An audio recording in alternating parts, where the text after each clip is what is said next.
Good afternoon, everyone. And thank you for attending one of our COVID-19 briefings once again. It's October 8th here in the great city of Richmond, and we continue to be in phase 3 of Governor Northam's Ford, Virginia reopening plan and guidance. The city of Richmond also continues to be in phase 3 of our operating procedures as well. If you want more information about either, please go to richmondgov.com/COVID-19. And if you want more information about Ford, Virginia and what that means for phase 3, please go to rvastrong.org/reopening guidance. As of this morning, the Richmond City Health District is reporting since the beginning of the pandemic here in Richmond, we've had 4,839 total cases here in the city. And since the beginning of the pandemic here in Richmond, we've had 62 Richmond residents who have lost their life due to the virus. Per usual, I am going to ask everyone for a moment of silence in remembrance and memorial of those we've lost.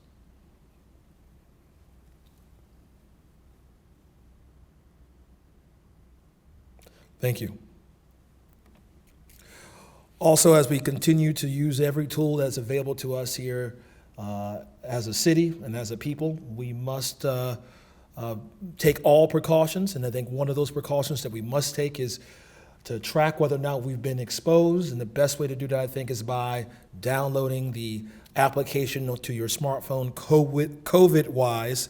Please download the app. I beg you to download the app because you never know where you may have been, that you could have come across someone who may be COVID-19 positive, and that is the best way to help us contact trace and ensure that we don't expose more people to the virus. Now, if you feel like you've been exposed or there's potential for such, we ask that you use one of our testing options. Free testing options are available throughout the city and the greater Richmond region, particularly in Henrico in Richmond. October 13th, we'll have some testing from between 4 and 6 p.m. at Second Baptist Church. On October 15th, we're doing testing 9:30 to 11:30 at the Epiphany Lutheran Church. And on October 16th, we will also be sponsoring testing at 1 o'clock to 3 o'clock at Henrico, the Eastern Henrico Health Department. Remember, these events are available to the broad public, regardless of your insurance status, citizen status, mobility, or geographic location. And if it would make you more comfortable or those you may live with or work with more comfortable, please use these options. These options are at your disposal. Also, I want to remind folks, because I want to be a broken record on this, Dr. Wool will be a broken record as well. Masks are still required, still mandated in the city of Richmond, actually statewide. You must wear a mask when entering public places, going to restaurants, going into businesses.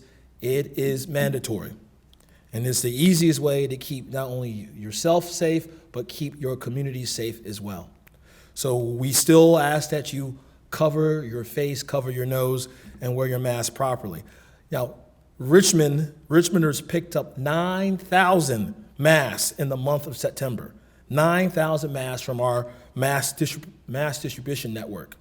So I'm proud of those Richmonders who are taking this seriously. I see mask wearing that has gone citywide. It's all over in the north side, in the east end, south side, west end. No matter where you are, people are wearing their masks and adhering to these CDC protocols. And as you know, we want you to wear your mask. We want you to keep your social distance from individuals as well, and continue to wash your hands as well. And if you need a mask or see someone who may need a mask, please visit rvastrong.org/getamask. rvastrong.org/getamask, and to locate one of our distribution sites near you. Now, the city is proud to be supporting the robust network of emergency child care and facilitated learning centers throughout the great city of Richmond. Now, I want to give you an update on 3 trusted providers running our school-based sites thus far. The YMCA has a Student Success Center up and running at Miles Jones Elementary School. As needs continue to emerge, enrollment at Jones will continue to grow. The YMCA will also open centers at Holton and Huguenot to meet these needs. So YMCA at Holton Elementary School and Huguenot High School to meet emergency care, child care needs. The Richmond Behavioral Health Authority will open on Monday, October 12th. That will be at Blackwell Elementary School. And again, this center is for children already working with RBHA to meet special learning needs. Also, Peter Paul Development Center's program will be opening at MLK Middle School on October 19th.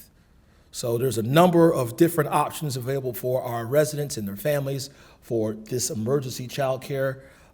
We ask that everyone utilize it. We're also supporting independent providers as they care for school-aged children through grants from the city of Richmond. And I'm happy to say we've identified our first 3 partners because of this program. I want to first recognize Blacktop Kings and Queens in Swansboro. They have expanded its program from typical offerings of basketball camps, clinic, and leagues to a virtual learning academy. Support from the city has allowed them to expand from supporting 40 to 60 students, and they're also now offering transportation from Midlothian Village. That's Blacktop Kings and Queens in the Swansboro neighborhood. St. James Children's Center in the Fan also is now a independent provider as part of our network. They have been serving Richmond fans for over 30 years. Programming now will include facilitated learning classrooms, and city funding will allow them to serve even more families as well. And Mount Olivet Church in the East End, they're opening a facilitated learning center specifically for disengaged students who have not logged on to virtual learning, or who log on very infrequently. The city is proud to support this targeted support effort to re-engage our children, and having them in a facility may be a better option for them. So I want to thank Mount Olivet Church in the East End for helping out with this need for the city of Richmond.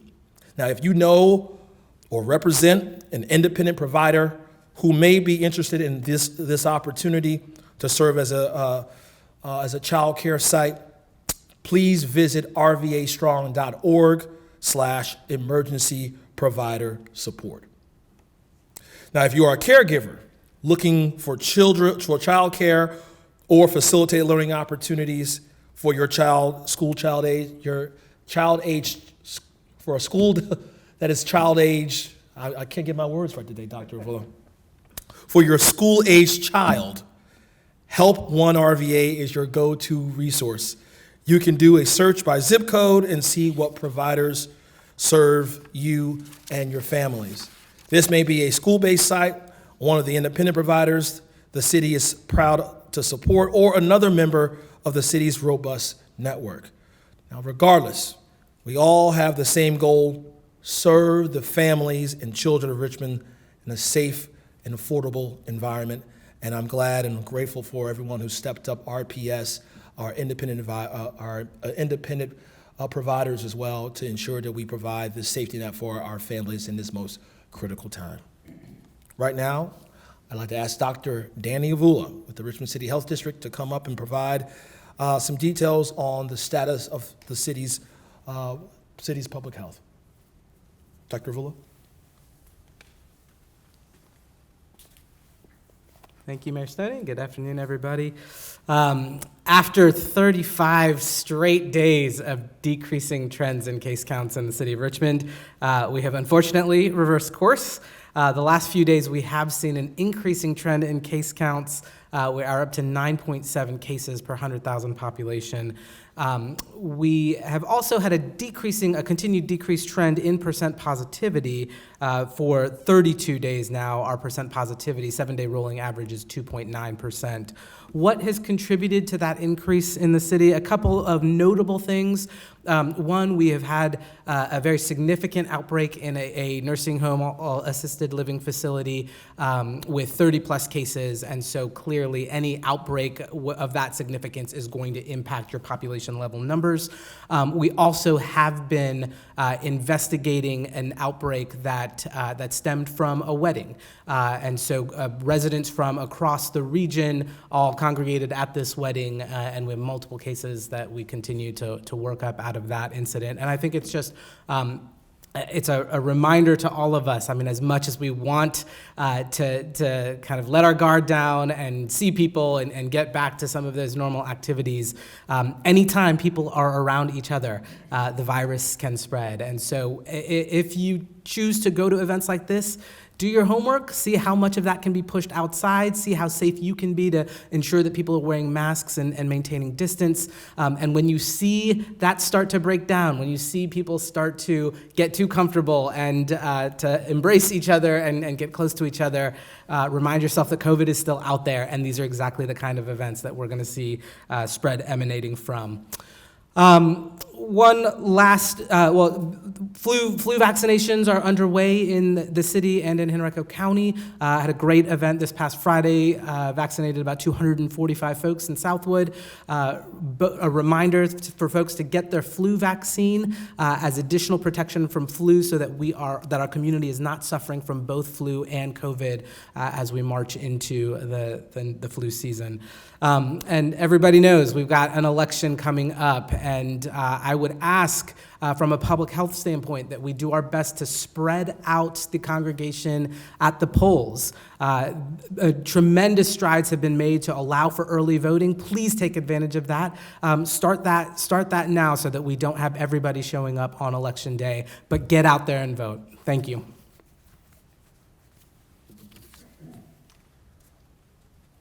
Thank you, Dr. Avula.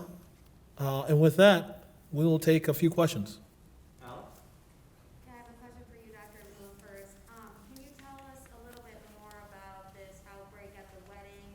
How many cases was the wedding in the city of Richmond? Anything more that you can tell us about that? Sorry, the question is, can I tell you any more details about the outbreak at the wedding? Unfortunately, every investigation is protected unless I have the permission of the individuals involved. I can't really say, and I haven't gotten that yet. I think, when I share things like that, it's really to remind folks or to make folks aware that there is spread happening at events like this. As we look back over our cluster investigations from the last month or so, weddings, funerals, and other large gatherings seem to be the types of things that continue to drive large clusters. So that's all the information I can provide at this time, but ultimately, if the individuals involved allow us to report more, we will. Yeah. I mean, it's we will call a cluster anything more than two, but there were many more than that. Okay. Thank you. I assume since it's just me, I can ask a couple. Unless Chris, do you have a question? I do have a question, but it's not COVID related, so please. Okay. One more for you, Dr. Avula. It's getting colder, of course. What do you recommend for people who still want to go out to eat and they may be, thinking, should I go inside? Would you say that it's safe for people to move inside now that it's getting colder to, do indoor dining? Mm-hmm. The question is, as it's getting colder, what are our recommendations as people, potentially are considering the risk involved with indoor dining? We are still very much encouraging the restaurant community to do as much outdoor dining as possible. There are currently plans and guidelines being developed to do dining under tents with warmers. We still need those walls to be up, though, if it's really going to create the kind of ventilation to reduce risk.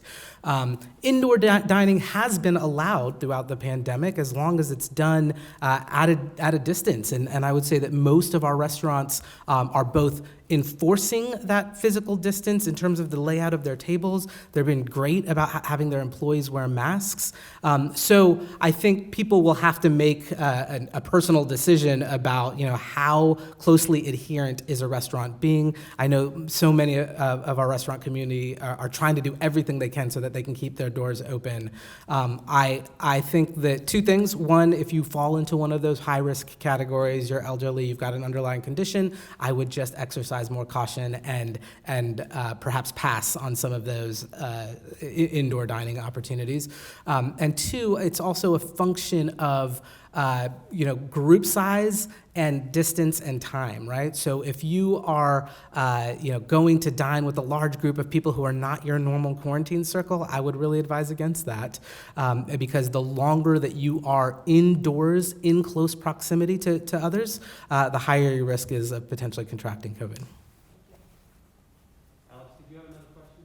Yeah, I have one for you, Mayor Sedati. Yep. So, a lot of some cities on the East Coast are seeing a spike in cases. New York City and then New Kent today is saying that they're seeing a spike in cases. If we start seeing a significant spike in cases in Richmond, would you roll back our reopening, and what would that look like here? The question is, if we see significant spikes in cases, COVID-19 cases here in the city, would we roll back where we are currently in phase 3? Obviously, we are going to always let the data dictate where we go. If we see some significant surges in these sort of cases, I'm obviously going to consult with Dr. Avula, and we'll do what's necessary to keep the public safe. I am unafraid of what's necessary, doing what's necessary to protect each and every resident in the city. And that means downgrading where we are from phase 3 to phase 2. We will do what's necessary. At the end of the day, we've done a great job, I think, over the course of the last few months in crushing the curve. We want to do everything we can to continue to do that. And you're going to see us do what's right by the city and be data-driven as well. So. Mm-hmm. Hi, Mayor. We're working on a story today about signs being stolen out of yards. One of your opponents is reporting signs being stolen. Are you seeing this? Are people reaching out to you saying that they put signs for you in their yard and it's being stolen? Are you hearing this? Is it a large spike? How many would you say? Yeah, the question was about signs being stolen from people's yards, political signs in support of different candidates. Yes, I've had supporters reach out to our campaign and tell us, hey, we need a new sign in the yard because someone stole our sign. They kept the 2 other signs for another race and another race, but your sign was stolen. And so we get them the new sign as well. We don't condone anyone stealing any signs at the end of the day. We condemn that. You go on other person's property, someone else's property, and you take their property out of their yard. That's not allowed. You're not allowed to do that. And so we've heard the same thing from our supporters as well. And so we do our best to get them a sign right away. And if there are any issues, we ask that the campaigns report that to the Richmond Police Department as well. Okay? All right. All right, thanks very much. Thank you, everyone.